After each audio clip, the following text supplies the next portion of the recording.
Sige po, umpisahan niyo. You know, focus on the things that is important to me. Yun yung inner work na ginawa ko.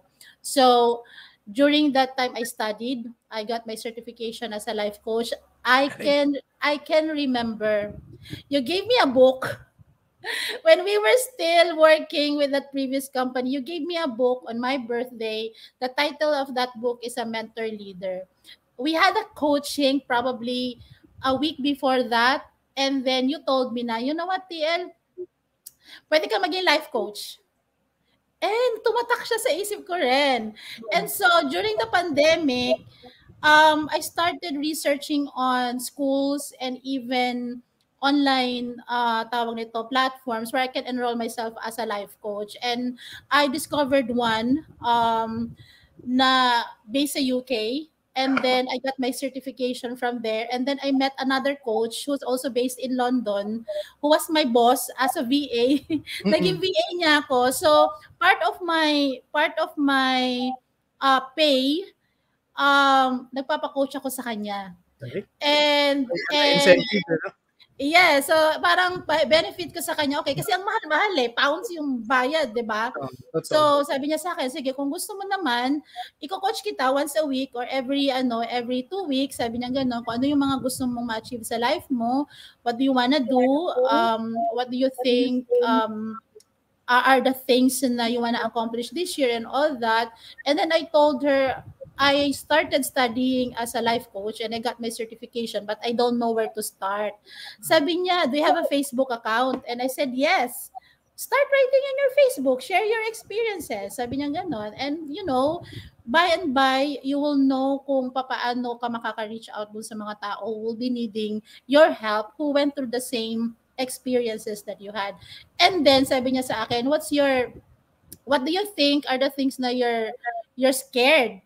Sabi ko, I'm scared of being judged. I'm scared of people telling, oh, hindi naman siya marunong magsalita. Oh, she doesn't really know how to speak well in English. Parang ganyan ba? Yung mga, alam mo yung society na nagre-reject sa iyo. I had a lot of experiences about that. And then sabi niya, well, in order for you to overcome that, start your YouTube channel. So I started my YouTube channel because of her. Yeah, and then there's this another coach then who is an author in Canada. She's an author in Canada. I actually guested her in one of my episodes in my podcast, and she's an author. And then she offered me to write a book with her. So I was a co-author of a book na hindi niya pa napapublish.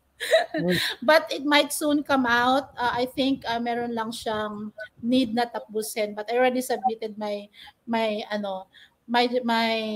part doon sa book na yon. Yes. And I'm writing my own right now. So I hope I hope matapos ka siya next year. And of course, I have an upcoming program this November 25.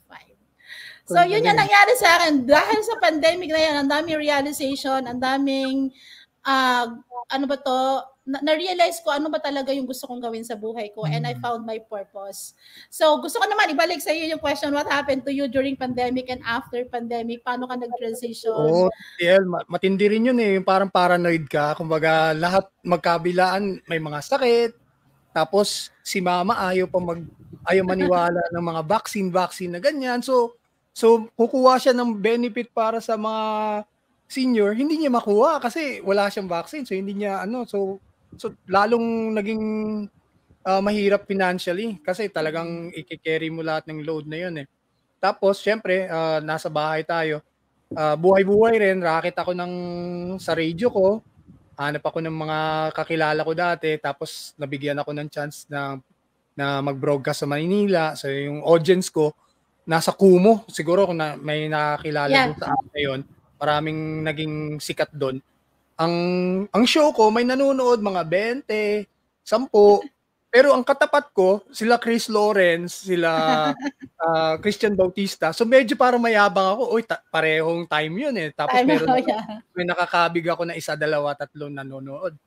So parang gano'n lang, ordinaryong radio station na setup. Tapos after that, moving on, hanap rin ako ng mga client ko na para sa publishing, tapos yung may mga VA na ganyan. Yung last na client ko, ang nangyari naman TL is, siya mismo, nagka-COVID. So, yung last na sweldo ko, I think that was an October-November period, hindi niya naibigay. So, mas lalo ako na broken hearted. Sabi ko, mas challenging na tuloy ito na ang ginawa ko kasi, siyempre, sinisingil ka na ng landlord mo, tapos meron ka pang utang sa bills mo sa electric at saka yung mga utilities.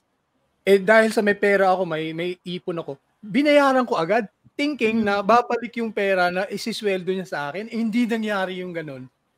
So, ang nakaganda ng pandemic, on the flip side naman, naging meron kang yung parang mga, tama yung sabi mo, yung parang realization, tapos self-learning. So, natututo ka ngayon na, ganito pala, to survive on my own, dapat hindi ka masyadong, yung magastos, kasi medyo perfectionist, gusto mo yung on a day-to-day basis, hindi mo naiisip na, wala akong bills, okay ako, gusto mo wala ka ng problema in the future, so pinaghahandaan mo na yung bukas. Lahat ng si Judith, si Bill, hindi bibisita sa'yo ng 30th kasi advance payment ka. Kasi siyempre marami kang racket nangyari, biglang nawala lahat nun. So, rock bottom ako nung TL. Ang nangyari sa akin, which is, ang kwento ng buhay ko, dati, ang gusto ko, dahil sa nagka-pandemic, buong pamilya, magkasama kami sa isang bahay. So, nag-rent ako ng malaking bahay. Then, para kang superhero, gusto mong i-cover lahat. And siguro, blessing in disguise na rin po na wala kang pera, they end up, hanap rin sila ng sariling buhay nila. Although sabi ni mama, kahit umiyak siya na watak-watak na tayo, hindi na, sabi ko, ako makakasurvive ako ng sardinas o 5 pisong munggos or kanin, sabi ko. Pero pag nakikita ko kayo na walang ulam o wala kang medicine or wala kang mga anong pwedeng maipakain sa anak o apo, masakit sa loob yun sabi ko. Yes. So yun, ang nangyari, balik kanya-kanya, yung youngest ko, kasi she's about to graduate during that time, napunta siya dun sa China niya, bali second na sister ko. Tapos siya rin na nag-cover sa mama ko. Tapos ako naman, nagbuhay probinsya. Kasi mayroon nag-offer sa akin, maliit ang sweldo pero it's an up and coming online radio. Tapos Car City, sabi ko, sige, bago to. So pagdating ko doon, natuwa naman ako TL kasi murang rental, like ang isang room 500, tapos yung utilities 500, so 1,000 lang yung so sabi, pero yung sweldo ko rin maliit rin, sabi ko, paano to?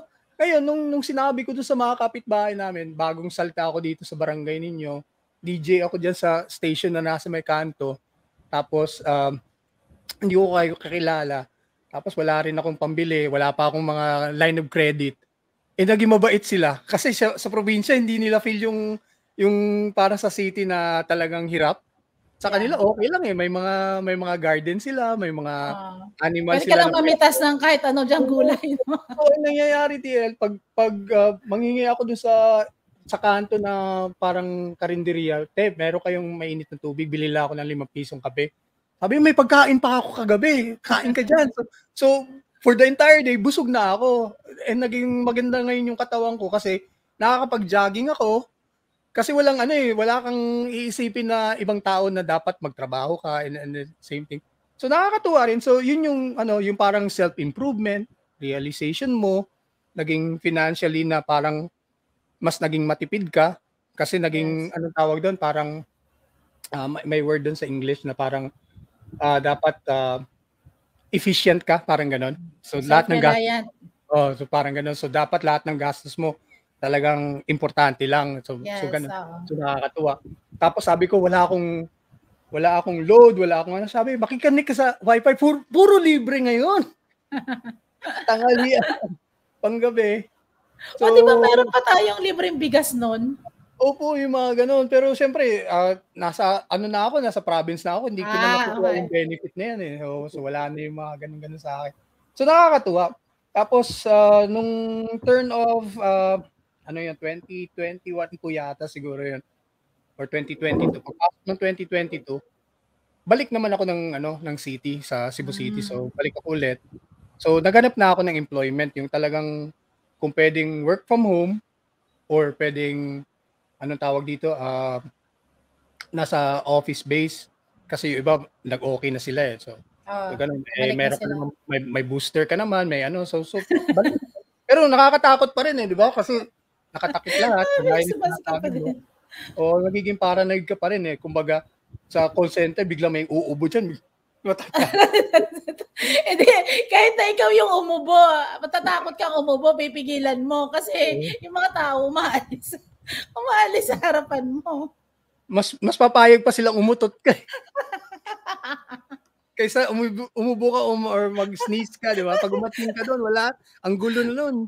Tama. Pero patawag ka na sa clinic, sabi, pa-check up ka doon, kuha ka ng temperature. So ganun. So yun yung naging ano ko naman, yung naging kwento ko naman ng buhay ko doon after sa pandemic. Then, ang nakaganda doon, TL, na-enjoy na rin at saka parang na-appreciate na rin ng family ko yung sarili-sarili nilang mga buhay.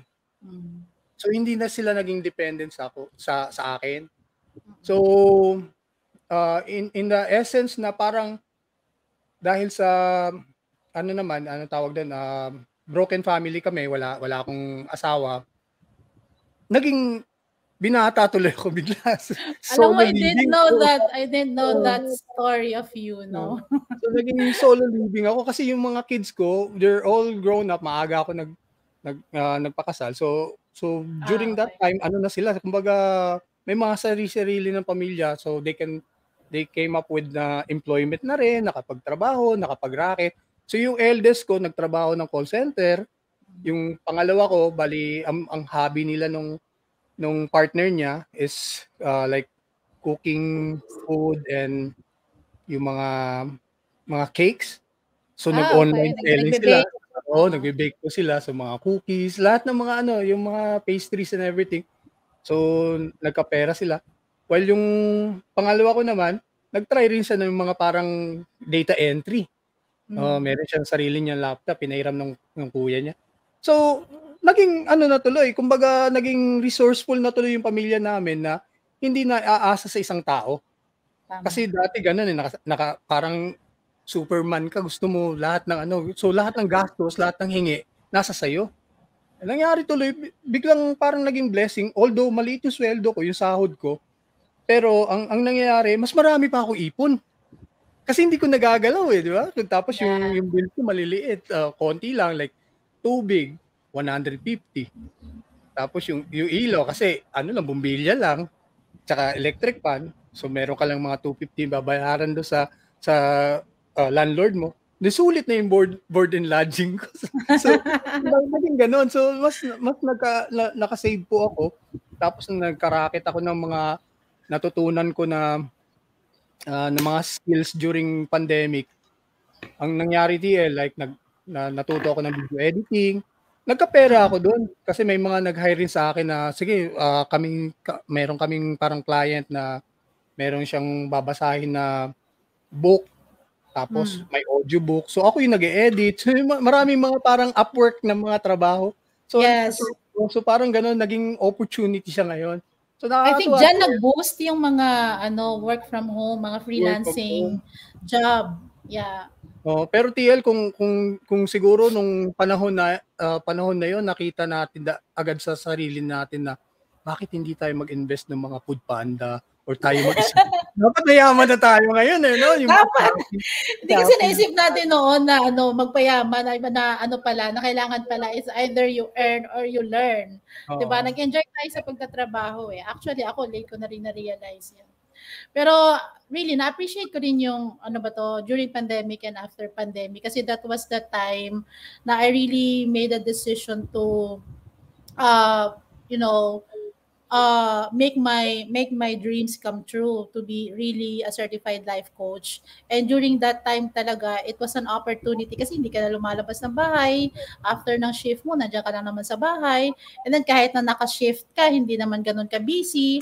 Kasi during that time, kahit ano pwedeng ibigay sa iyo na work, 'di ba, ng company. It doesn't have to be if you're a team leader or supervisor or you're an operations manager. Isa lang yung trabaho nyo. So during that time, I really took the chance to use the time na nasa bahay ako to improve myself. Nag-go through ako ng therapy kasi grabe, sobra talaga. If you can remember me, no, during those times or during those years, mga 2015, 16, this is not how I was during that time, 'di ba? Napaka-disconnected kong tao, napaka-stricta and all, and I can't even smile, no? But the passion in coaching is already there. It's just that disconnected ako. So I have to go through a therapy, read a lot of books, and then watch a lot of YouTube, ano ba to, mga topics about self-improvement, about healing the inner child. So I got interested in that, and then yun nga, I saw the opportunity to go through a self-awareness journey through my ano ba to, coaching certification na sobrang haba talaga. Took me like siguro more than 6 months, 7 months to complete that. Talagang overhaul dito. Inner work talaga. So pero self-taught yung TL or meron kang may mentor ka? My mentor. So there's also one-on-one coaching, before the certification, and you get the chance to also be coach para may triad. So you have a pro bono client, and then po-providean ka ng feedback on how you do your coaching. I have a dream pa din, no, in terms of my coaching career, kasi gusto kong pumasok doon sa isang academy na sobrang namang expensive, but still that's my long-term goal na makapasok doon. So I'm just, making ipon pa kasi ang mahal-mahal ng tuition doon. Yung may certificate talaga, no? Oo, international. Oo. So but the experience is something really valuable ba, na hindi mo masusukat sa anong certificate. Yung makita mo yung mga tao na natutulungan mo that change their lives. That's something that you cannot buy. That's making me happy, and I felt like, I have a value in this world kasi I'm able to help women na Pilipino man yan or not, in my own little way. No. But then alam mo anong nangyari sa atin after ng pandemic, nag-transition tayo papabalik sa office. Ayun naman si Odette. Nasaan ka nung Odette? Bigla na. Pero TL, before ka magkwento sa Odette, bali na-surprise ako dun sa akin, sinasabi mo na kahit disconnected ka. Pero nung sa panahon na kailangan ko ng mga coaching at work, although work-related, pero yung ending ng mga usually na coaching natin is more on life coaching pa rin eh. So doon pa lang parang meron ng pangitain na nag-uumpisa. Tapos nung nakita ko yung libro na binigay ko sa iyo nung birthday mo, hindi ko magamit. Kumbaga, saan ko gagamitin to? Tapos naka-store lang doon sa parang shelf ko dati. Then sabi ko, ito yung bibigay ko na lang gift kasi alam ko magiging priceless. Yung pala, you kept that book. So nakakatuwa, no? Kumbaga, parang kumbaga, thank you sa coaching at saka yung mga kwentuhan natin ng mga walang katapusan kahit isang oras na may det. Tapos yung mga kwento ng buhay mo, kwento. So, eto, nakakatuwa kasi na parang naibalik natin dito. Tapos yung sabi mo nga na Ren, gusto ko na parang to give something out. So para tayong pinirepair, no? Both of you and me during that time. Sige, kwentuhan mo ko, TL, doon sa sa Odette experience naman. Ay, ikaw muna. Di ko alam kung nasa. Actually, there was one time na birthday ko, and I was reading that book again, and then I saw the dedication. Kaya may dedication ka naman doon. I posted it sa Facebook ko, and then I was looking for you. So, I can't find you. Nasaan ka na mga panahon na yan? Ang nangyari doon, TL, kasi yung old na Facebook ko, bali, ginawa ako ng admin ng isang common friend namin. Nag-broadcast siya ng live ng NBA. Okay. Oo, bali 2021, 2022 yata. Biglang kinat lahat ng mga broadcast live. Co-admin ako. Yung email ko yung nakalagay doon. So, binlock. Nung nag-report ako sa Facebook, sabi ko, wala naman ako hindi ako kasama doon sa broadcast nila. Kasi syempre, yun, copyright issues rin yun. Yeah. So sabi na hindi mo na ma-retain or ma-restore yung mo. So gawa ka na lang. It's either you create a new one or i-download mo na lang lahat ng mga files mo. So, ang daming nasayang, no? Mahigit yata na 10,000 followers yung mga, from from start nung broadcast ko dati ng first part na ng DJ ako nung 2004. So, kakaumpisa lang ng Facebook doon. So, lahat ng mga friends, kapitbahay, yung mga fans ko doon sa dating radio station ko, nandoon sila lahat. So, nung gumawa ako ng sarili ko, siguro meron mga a month or two na binigyan ko, pinahinga ko muna, sige, hindi ako magpe-Facebook. Walang ibang social media. So, bumalik rin ako sa Facebook. Gumawa ako ng sarili ko. So, yung Facebook na ginagamit ko ngayon, hindi ko totoong pangalan, but Darren is. So nakalagay doon, bali yung ko, parang co-sign ko. So ang nangyari naman doon, nag-umpisa ako, pero blessing pa rin TL kasi ang nangyari is ngayon 18K followers na, tapos international na. Dahil sa mga prayers, mga quotes na mga nilalagay ko. Although hindi sa akin yung content, pero sabi nung friend ko, yung parang mentor ko rin na isa, sabi niya, bakit hindi ka gumawa ng content? Siyempre, nandoon yung mga agam-agam sa sarili mo, hindi ako magaling magkwento. Yeah, I'm not good enough. I'm not palaging you're not enough Yun yung palaging always not enough. Kahit saan naman, even sa relationship, sa work, and ano ba to, anything that involves really something na you give. Para lagi mo sasabihin sa sarili mo na hindi ka enough. I think that's telling us na we have still this wound of being not enough kasi lagi tayong kino-compare even before maliliit pa tayo, kaya nadadala natin sa sarili natin. Oo, naging trauma yun, no, TL. No? Siguro doon nag-umpisa siguro, no? Kumbaga, yes. honor yung pinsan mo, tapos ikaw hindi. Diba? Yung medal ng kapatid mo, tapos ikaw hindi. Malaking epekto yun no? Pero, yes, so kaya yung alam mo yung tipong marami kayong magkakapatid, tapos magbe-birthday, yung isa may 8 o'clock at saka spaghetti, tapos ikaw, monay lang yung sa'yo. Diba? Parang, kasi ito lang binigay sa akin. Kasi hindi ako magaling. I'm not good enough. Hindi ako kasing galing ni ate, hindi ako kasing galing ni kuya, ganyan, diba? Yung sa akin naman, going back, kasi naman yung experience ko rin, TL, yung kumbaga dahil sa poverty, my dad is only a painter. So hindi niya ma-afford yung mga to support, yung kagaya nung yung ideal dad na may mga event, may mga contest, nandoon palagi yung pamilya mo, no? Nag-cheer sa'yo. So walang mga ganon. So maluluha ka na lang na pag umuwi ka, meron kang gold medal. So pag tinanong ni mama, ano yan? May quiz biho doon sa namin, magre-represent po ako ng regional. Sabi niya, nagawa mo yun? Kahit hindi kami nagsusupport. Sabi niya, opo. So parang nagiging siya, parang although challenging, pero traumatic kasi gusto mo ma-please sila di ba? Parang ganun, may co-compare mo sa sarili mo, tapos meron kang nakikita na yung ibang tao na well-prepared, maraming libro, mayaman yung pamilya, kumpleto sa gamit na yung nauso pa yung TL, alala mo ba yun? Yung parang lalagyan ng mga pencil, tapos kumpleto, may pencil case. Mga pencil case na ganyan, Tapos ikaw, nandun na yung pampura, nandun na yung pang sharpener, diba? Parang transformer, Yes. So, nakakatuwa yun, going back to that.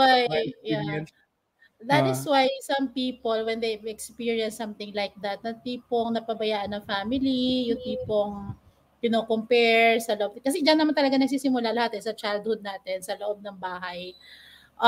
If you can notice, sa mga kwentuhan natin a few hours ago, kaya nag-decide tayo, nandito tayo ngayon. It is because the reason why you wanted to remove all the Judith, kasi ayaw mo mag-worry.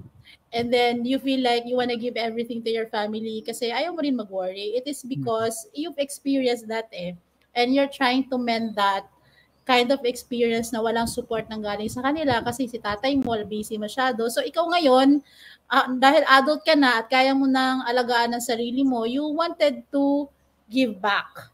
No? Gusto mo rin silang alagaan kasi ayaw mong madanasan nila na walang someone doon na nakasupport sa'yo. Now you're the one supporting them. Pero ka parang gusto mo i-prove no? Parang ganun. So yung behavior natin ngayon, the beliefs that we created sa self natin na na-develop natin really came from our childhood, from our past experiences. So doon ka na-realize na ganun pala ka-importante na balikan mo yung mga bagay na hindi ka na-heal, and then acknowledge those and make sure na you see that person, na-seen mo yung little child mo. Like ako, I was a victim of a child abuse, no? Talagang grabe yung naranasan kong pain, physical pain talaga, no? Well, buhay pa naman siya ngayon and we're okay na. So I don't think na magkakaroon ng problem. And she knows this, no? And wala akong grudges na kasi I went through all that inner work, no? Na tawag nito, if may galit ka habang lumalaki ka, it will impact your relationships. Magkakaroon ka ng mga issues sa mga ka-relationship mo. Hindi, it doesn't have to be a romantic relationship, but any interactions that involves people, Jude, it will impact because of that past experience na meron ka. So, doon ko na-realize na I have to really, ano ba to? Parang serve as a parent sa little child, little A. Because during that time, I was so alone while experiencing that bad experience as a child. Pero feeling ko, bakit ganun? Anong kasalanan ko sa mundo? Ba't ako pinanganak sa mundo? Para saktan lang ng ganito, hindi ko naiintindihan. And then naririnig ko pa yung mga verbal abuse. Parang, why? Anong kasalanan ko? Anong mali ko? Bakit pa ako binuhay? You don't deserve that, no? Parang ganun. Yeah, as a little child, parang may tanong ka, ba't pa ako pinanganak? Ba't pa ako binuhay? Kung sasaktan mo lang pala ako ng ganito. Anong kasalanan ko? Anong mali ko? Hindi ko naman to alam. Parang confused ka as a child. Now, ngayong malaki na ako at nakikita ko si little A, no? The little child na A, I'm the one parenting her. How I do that is that I always tell myself na, hindi mo naman fault yan eh. Kasi broken person yung taong nananakit sa'yo and they don't know what they're doing, and that's how they actually try to heal themselves. Kada nila, doon nila nare-release yung healing nila, by inflicting pain sa other people. Narinig mo na ba tong kasabihan na ganito na hurt people hurt people? Oo, totoo yan. Yeah, but not all hurt people hurt people. Sometimes those people na, alam mo yun, nakaranas ng... Tayo pa yung gusto mag-protect. Yes, tayo yung nag-heal because you're healed. You were hurt, pero you are healed. And so you heal people. Pero ano yun, it will take time eh. Kasi ako na-realize ko rin yung ganyan eh, na parang sabi ko, kung si Papa medyo verbal abuse sa akin, lahat ng mga PU, ina na binibigay pag nagagalit siya, dahil siguro wala siyang pera, mahirap ang buhay, wala siyang tulog, nag-away sila ni Mama, whatever reason there is. Tapos kapag ikaw ang nakita, tapos hindi niya na sunod yung gusto niya. Halimbawa dati nanonood ako ng cartoons. Tapos pag sinabi, ilipat mo sa basketball, hindi ko ginawa. Kasi hindi pa tapos eh, no? Nanonood ka pa ng Voltes 5. Tapos biglang, lahat ng verbal abuse, kahit hindi ka batuhin or paluin, pero yung ganun verbal abuse, masakit yun, kumbaga, I'm the only child. Ako, isa lang ako anak na lalaki, tapos ginaganito mo pa ako. Bakit ka galit? Yun yung question palagi, yes. No? Bakit ka galit? Tapos nung nagka-family na ako, TL, ang nangyari naman is I become the reflection of my dad. Kasi lahat naman ng frustrations ko, like yung mga hindi ko na-achieve, gusto kong i-achieve naman ng mga kids ko, tapos hindi nila ginagawa. So na-frustrate ka? Oo, pero ang nakaganda doon, kagaya ng pinag-usapan natin, sometimes hurt people are the ones who will protect. Kasi magiging, ang ano lang yun is, dalawang direction. It's either na magiging parang galit ka sa mundo or magiging mas labing ka na tao. Yes. So depende sa heart mo, di ba? So depende kung nag-heal ka. Kasi kung nag-heal ka na, ayaw mong danasin ng iba yan. Totoo yun. Kasi you were there. Pero kung hindi ka pa healed, ang mangyayari niyan, ibabato mo yung frustration mo sa ibang tao. That's why you're hurting them. Kasi you want them to experience the hurt na dinanas mo. Pinagdaanan mo rin. Tama. So magandang realization din po yun. So nung na-realize ko doon, sabi ko, why should I become my parents? Kumbaga kahit si Mama na, although loving siya, pero may mga time rin na na pag na-frustrate siya, physical naman yung sa kanya. So mga ganon. So may kurot ba yan? May kasamang kurot? Ay, hindi lang kurot. Lahat ng gamit, kulang na lang batuta at saka yung di ba mga hanger, walis tambo, walis tingting. Po na yung mga ganon. Minsan pa nga yung parang alambre na mga ganon. So nakakatuwa rin kumbaga pag binalik-balikan mo, pag ngayon matandaan siya, kinikwento ako, "Ma, naalala mo yung ganito ganyan?" Sabi, buti na lang hindi ko nagawa sa mga anak ko.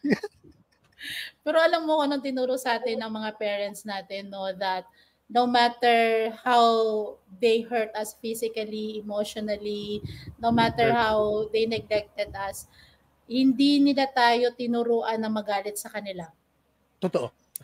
Because nasa mindset natin na, magulang ko to Ngayon, nadala natin yan, yung ganyang klaseng mindset na kahit na anong gawin sa atin ng magulang natin, abusuhin tayo. Alam mo yun, hindi natin magawa na magalit sa kanila because they have that authority. Yes, because we love them. Pero, the impact of that is that we hate ourselves for that. Yun nga lang. We hate ourselves for that because we question ourselves na ba't nila to ginagawa? Maybe I shouldn't have been, born in the first place. Kasi ba't nila ginagawa to sa akin? So nandun pa rin yung impact niyan sa paglaki ng bata. Well, iba-iba naman tayong tao, no? But most of the time, sa mga clients na nakakausap ko, they have a struggle sa current relationship nila because they keep proving themselves to this person because they never had that validation sa family nila. Oo, yun naman. So ngayon, habol ka ng habol sa maling tao hanggang saan napapunta ka na ngayon? Sa maling pag-ibig. Kasi yung parang perfect relationship tapos habol ka ng habol ng validation, di ba? Parang, okay, kakasabi na sa'yo, wow, ang ganda mo, wow, ang bait mo naman. Aba, na-develop na agad yung feelings mo kasi no one told you that.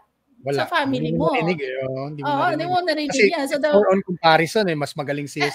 Yes. Mas maganda si pinsan mong ganyan, di ba? Bakit hindi mo gayahin kuya mong ganito, yung mga ganun. Tama, laging comparison. So, you're not good enough sa kanila. Ngayon, there's this someone, like ng Miley mo, like ng Facebook post mo, and then sinabihan ka, oh, you're so pretty, you're so gorgeous, ay, ang galing mo naman. Ayan, yung feeling mo parang ikaw na yung pinakamagandang tao sa buong mundo. So you fall for the wrong person because bumigay agad. Yes, you were seeking that kind of emotion na hindi mo nakuha dyan sa family mo. Maraming nangyayaring ganyan. So, pero masaya yung ganun, di ba? Hindi mo na nakuha dati. So ngayon na-appreciate mo siya. Akala mo, di ba? Tapos yung pala maling tao lang. May mga hugot ka. Kwentuhan mo ako niya. Sabi nga, huwag ka magtimpla ng kape kung hahayaan mo lang lumamig. Diba? Parang relasyon, huwag mo subukan pumasok sa relasyon kung papabayaan mo lang din. Ganun din. No? Sana hindi mo na inumpisahan. No? May mga sabi, sana hindi ka nalang nag-high. Yung mga ganun. Diba? O kaya naman sabi nila, minsan yung high na napupunta sa 6 months therapy nauuwi sa 6 months therapy, di ba? Sa isang simpleng high.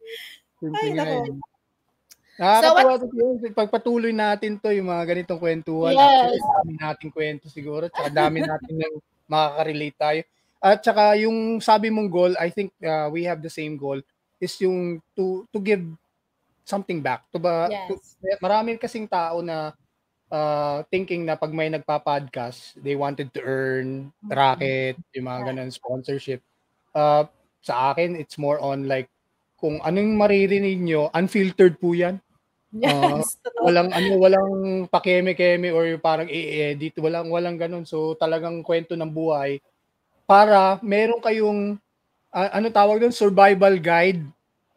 So kung ma-appreciate niyo yung ginagawa po namin, then thank you. At least kung pwede sila mag-react sa baba, maglagay sila ng comments or suggestion, but then pwede natin at times siguro in the future, pwede rin tayo magdagdag ng parang guest. Kung meron siya pinagdadaanan, pwede nating tanungin, bakit ka kasi dyan dumaan? Pwede ka naman dito sa kabila dumaan, ba't dyan ka dumaan? Hindi ka kasi nanonood ng mga namin, yung discussion namin. Ano talaga pinilit mo pa yung sarili mo? Ito na yung survival guide mo no? Tapos, sige TL, yung sa'yo naman is to kasi pinag-aralan mo to, ang tawag doon, nagko-coaching ka na dati, but it's more on the work side, di ba? Sa employment. While yung pinag-aralan mo to improve yourself as a life coach, iba naman yun is to improve and help others naman na to find their goals. Paki-explain na natin. Well, actually, I'm more on spreading awareness about inner work. That's why nga ang coaching page ko is the inside job, because everything starts from within. No, you cannot ask for the world to be kind to you if you're not kind to yourself. You cannot ask people to love you, to like you, if ikaw mismo nga hindi mo gusto yung sarili mo, hindi mo mahal yung sarili mo. How can you appreciate that, diba? So everything comes from within. Everything comes from, well, ang aking realization dito is that if you want to change something about yourself and your life, it has to come from within. You have to go through an inner work, which is the most important job anyone can do in their lifetime, is that inner work talaga, because it will help you transform. Hindi ko sinasabi na ang transformation is parang galing ka sa kubo tapos na papunta ka sa mansion. Hindi naman ganoon yung ibig ko sabihin, but somewhat it's just that nag-iiba yung pananaw mo sa buhay when you fully accepted who you are, when you fully know who you are, when you fully becomes aware of who you are and why you're like that. Mas madali gumalaw sa mundo. 'Di ba? Kasi nababawasan yung expectations mo sa mundo, but you have more expectations naman sa sarili mo. And that's so important for me. Ikaw, tatanungin kita, siguro before we end the show, what do you think is the most important thing that you can impart to the world? Ano na siguro, TL, sabihin na natin yung love and compassion. Yun yung ano. Kasi since na I was rock bottom, wala akong nagawa sa sarili ko na kahit anong effort ko, useless eh. Walang ano kung hindi ka hingi ng ano sa taas eh. Yes. So yung enlightenment ko is bali parang you follow Christ na mabuhay ka na in a sense na magiging selfless ka. Hindi mo iisipin kung ano maibabalik sa'yo, ano makukuha mo. So it's more on kung anong pwede mong maibigay. So yun sa akin, yun yung gusto ko maibigay sa world based on your question. The love na siguro kulang sa iba kasi maraming definition ng love eh, no? While yung ano naman, yung compassion is yung parang kasi dito ang pangit pakinggan ng awa eh, parang sa Bisaya pa, luoy kaayo. We don't want that, but the compassion in terms of understanding them kahit hindi ka magbigay ng advice.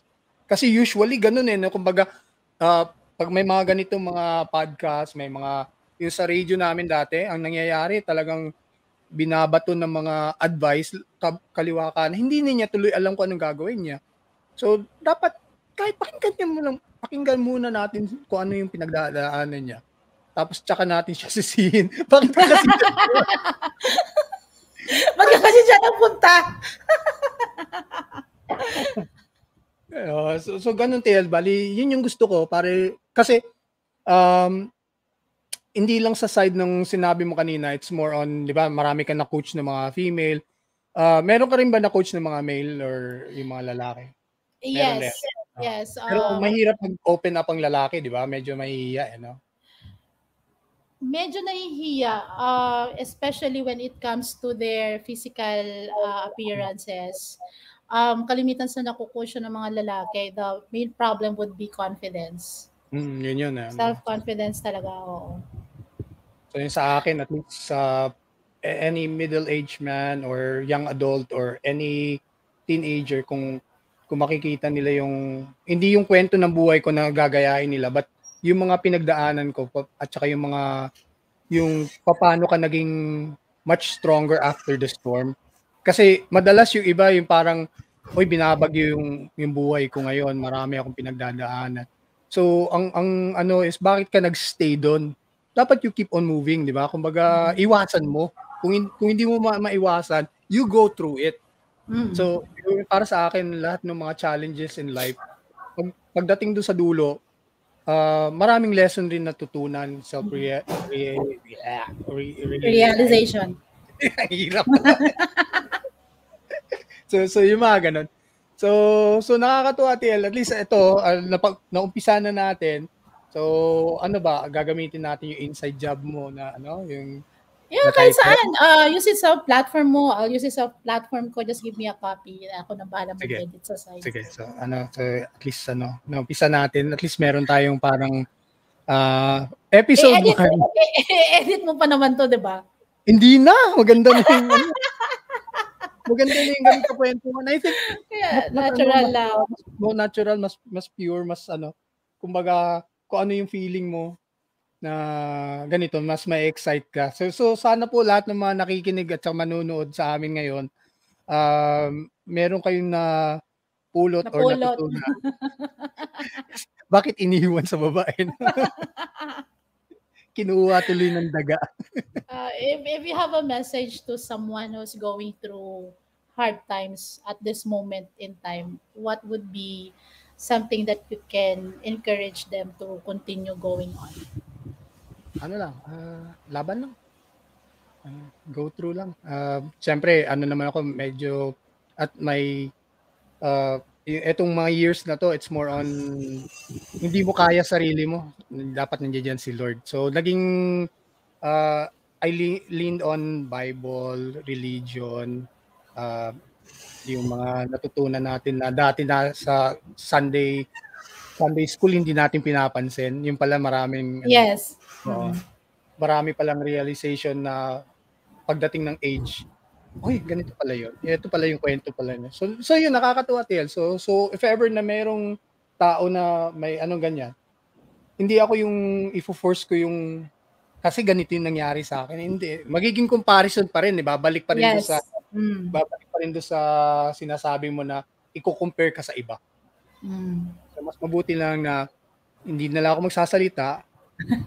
Pakikinggan kita.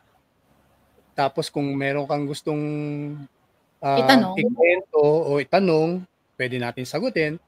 Pero alam mong magkasama tayo. Kumbaga hindi ka magiging alone. Through the storm, through the rain, lahat ng mga kanta at mga title niya. Pero ang tanong ka talaga, bakit kasi dyan dumaan? Sarado ba kasi yung isang daanan? Kaya dito dumaan sa bukas na. Yun yung talagang tanong doon.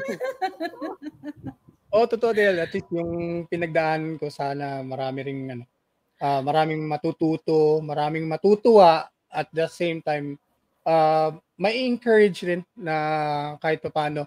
Kasi tayo, Pilipino tayo, we always love to lighten up, di ba? Kumbaga, ngayon, Wednesday ngayon, hanggang saan naabot ang 200 mo?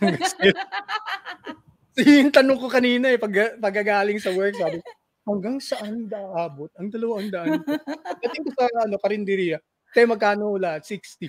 140 na lang. Nagtatlong araw. Ako naman kanina. Usually kasi, few years ago or months ago, parang ang video ko lagi, tatanungin ko yung mga kasama ko sa work, para kanino ka bumabangon? Kasi pang-araw pa tayo noon. Ngayon, ang tanong ko ngayon, para kanino ka matutulog? Bakit ka matutulog? Iniisip mo pa, hindi ka makatulog no? Okay. Diba? Anong oras na? Magka-count ka pa ng 8 hours yung sleep, hindi kulang no? Ang dami pa. Yeah, I think our morning has been productive today. Ako naman, para dun sa mga tao na, medyo nagsistruggle ngayon, siguro ang pwede ko lang ma-impart is that it's okay na you will have to go through something like that kasi it's gonna be a blessing in the future. And if there's something na you cannot control or you have no control over it, maybe that's the time talaga na you just have to accept and go through it. And mas ito yung panahon na dapat hindi mo binibitawan yung sarili mo kapag meron kang pinagdadaanan kasi ikaw lang yung kakampi mo. Wala kang ibang kakampi, ikaw Pero ngayon may dalawa lang. na siyang kakampi, nandito na tayo. Yes, 'di ba? So, yun nga, tulad ng sabi mo, laban lang, life will not Kung stop ayaw there. ayaw nila kumampi sa atin, doon sila sa West Philippine Sea kumampi. Yeah, of course, bukod kay God, actually may nabasa akong parang joke sa Facebook na dumating daw tayo sa panahon na kung saan mas kailangan ng soldiers. So, tawag nito, tayo daw yung pinaka-strongest ng Oo, army totoo ni yan. God. Oo, So, totoo may yan. sumagot, no, I did not sign up for that. Hindi ko naman hinihiling maging soldier. Ako gusto ko maging Disney princess. Gusto ni Barbie. Barbie. Pero yun nga, hindi ka naman nag-isa. It will not, be permanent. Sooner or later, you will be okay. So, hang in there. Oo, tsaka itong ano natin, yung ginagawa natin ngayon, baka pwede nila maging outlet rin. Na Yes, may so, mentoring sa kanila. Kasi magiging, anong tawag doon, TL, yung hindi siya magiging one-sided. At least may makikinig, at least may kahit papano meron silang, pwede nilang i-air out kung ano yung pinagdadaanan vent nila. out. Vent out, So yung Yeah. mga ganun. So I guess we need to invite them. If you have questions or No, comments or anything na you want us to talk about in this tawag nito, in this platform or channel, just let us podcast na to. know. Ito na to, Yes. podcast. Podcast na to, diba? Ayun, so do you have a page na they can visit you or, look into? You wanna invite them? TL, ilalagay ko itong first episode natin sa Facebook page ko, Darren East sa Facebook. So hanapin lang nila yon. So at least ma-share ko rin doon sa mga future project ko. Pero sige, ano lang muna, tingnan lang natin where it goes kasi mas maganda yung marami tayong natutulungan na hindi tayo nag-iisip ng mga likes, mga share, kagaya ng sinabi mo kanina. Walang measurement. Ano yung sinabi mo kanina, Tel? Hindi ka... Likes and heart doesn't measure our success. No. What's important is that we're able to deliver the message. Kasi naniniwala ako na there are silent readers. Based sa experience ko, hindi ko siya nakikita na nagla-like or nag-share or something. Pero magugulat ka na lang kasi mag-BPM na sa'yo and would appreciate your post. So, that's for those people who are silently reading and tawag nito, checking on those posts na sa tingin nila would add up value sa life nila. So that's ngayon, that's interactive na kasi pwede na silang, it's either they can comment, tapos sooner or later, pwede natin isalin dito at least. No? Yes. So ako naman, let me have this opportunity din, Ren, to invite my not so many followers sa aking The Inside Job Facebook account and A. Villegas Alfonso. I also have a TikTok account, The Inside Job, Life Coach A. And also, I have an upcoming coaching program that's going to be out on November 25. That's Unleash, Recreate You. So you can visit The Inside Job Facebook page for more details around that. So may $20 discount po kayo if you will enroll up until October 31. So watch out for that kasi ilo-launch ko pa yung aking promotion on Saturday. Yan, maganda yun. At least may project, no? Tapos may coaching session talaga. Yun talagang kasi formal. may mga nangungulit na. Tagal ko na kasi promise to. But then again, I keep revising it. And also, I went through something early this year. And it made me stop to do the job that I was trying to accomplish. May topic na tayo bukas. Yes. So now na I'm ready, kahit na hindi pa tapos yung modules ko, but I'm still transferring that sa presentation ko. I feel like I have to be ready kasi it's not gonna be, the program will not wait for me and I have people who's asking for it. So, I wanna give those opportunities sa mga tao na yon na matulungan ko sila, no? I think it's my opportunity then to help people. So, yun, it's coming out. It's an intimate experience with you, no? It's a self-immersion coaching program. So, hindi ito katulad ng mga coaching program na nabibili nyo, the usual stuff na it's a self-paced program. This one, no. Because you will have one-on-one coaching with me.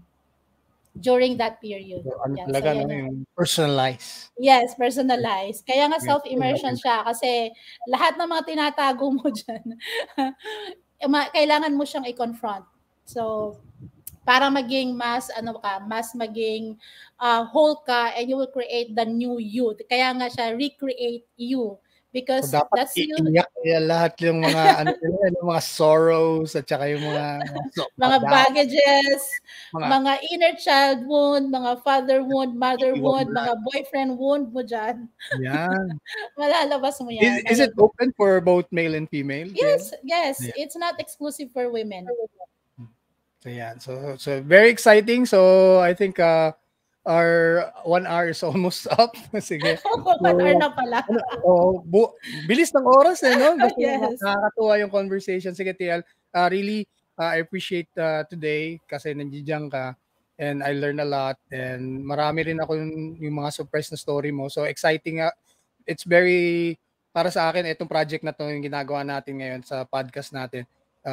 It excites me more. Kumbaga, mas may ka yung parang kanino ka gigising bukas at kanino ka tutulog. So, may no?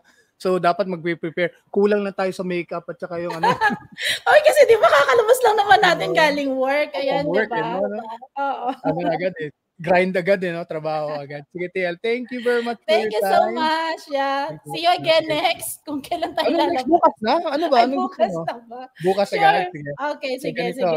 So it could be long kasi 1 hour, pero we could have a shorter topic para hindi naman sila maboard rin na masyadong hinihintay nila yung ending tapos walang kakwenta.